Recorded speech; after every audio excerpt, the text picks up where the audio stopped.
Friends, welcome to my channel Supriya home kitchen. আজ আমি আপনাদের কাছে নিয়ে এসেছি রুই মাছের ঝাল।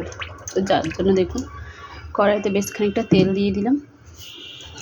তেলটা গরম হোক ফিরছি।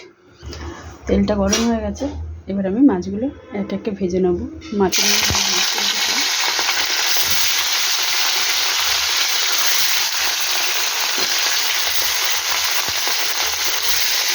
ভেজে ফিরছি। তো দেখুন বন্ধুরা, মাছগুলো ভাজা হয়ে গেছে। এই অবস্থায় আমি পেঁয়াজটা দিয়ে দেবো। মাছটা তুলে নিলাম, মাছটা তুলছি, পেঁয়াজটা দিয়ে দিই। পেঁয়াজটা ব্রাউন কালার করে ফিরছি।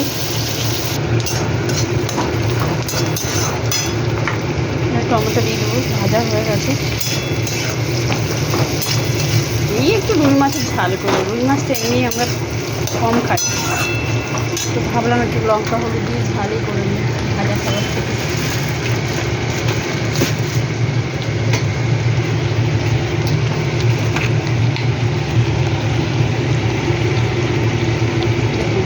এক চামচ মতো গুঁড়ো লঙ্কা দিলাম,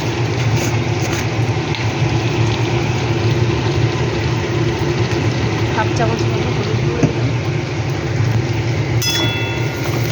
দিয়ে এটাকে নাড়বো, তার সাথে নুনটাও দিই। নুন দিয়ে দিলাম।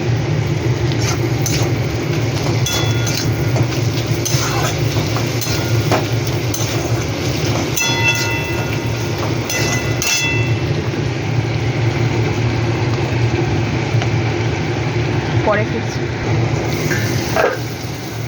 মশলাটা কষা হয়ে গেছে, স্বাদ মতো চিনি দিয়ে দিলাম।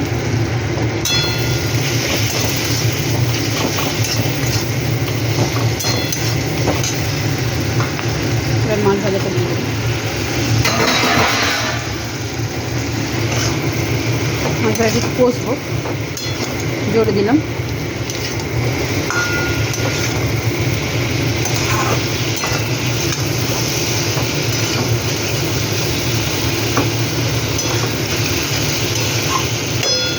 কষে ঠিক দেখুন,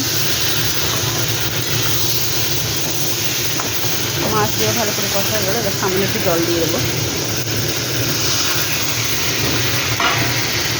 জলটা দিয়ে দিলাম, ঢাকা দেবো, পরে ফিরছি। দেখুন জলটা কমে গেছে, এই অবস্থা আমি ধনে পাতা দেবো।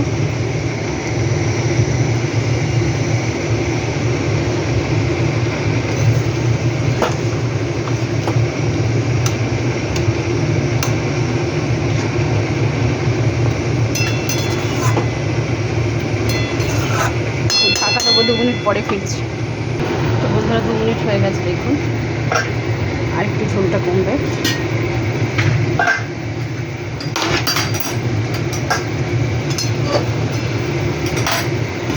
সময়ের সাথে তো সব কিছু পরিবর্তন হয়ে যায়, কিছু মানুষের একদমই হয় না।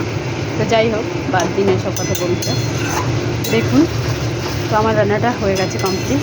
তো আপনারা ট্রাই করবেন, ট্রাই করে কমেন্ট করে জানাবেন রেসিপিটি কেমন লেগেছে। ভালো লাগলে লাইক কমেন্ট শেয়ার করবেন আর আমার চ্যানেলটা সাবস্ক্রাইব। ভালো থাকবেন, সুস্থ থাকবেন। থ্যাংক ইউ ফর ওয়াচিং বন্ধুরা, বাই বাই।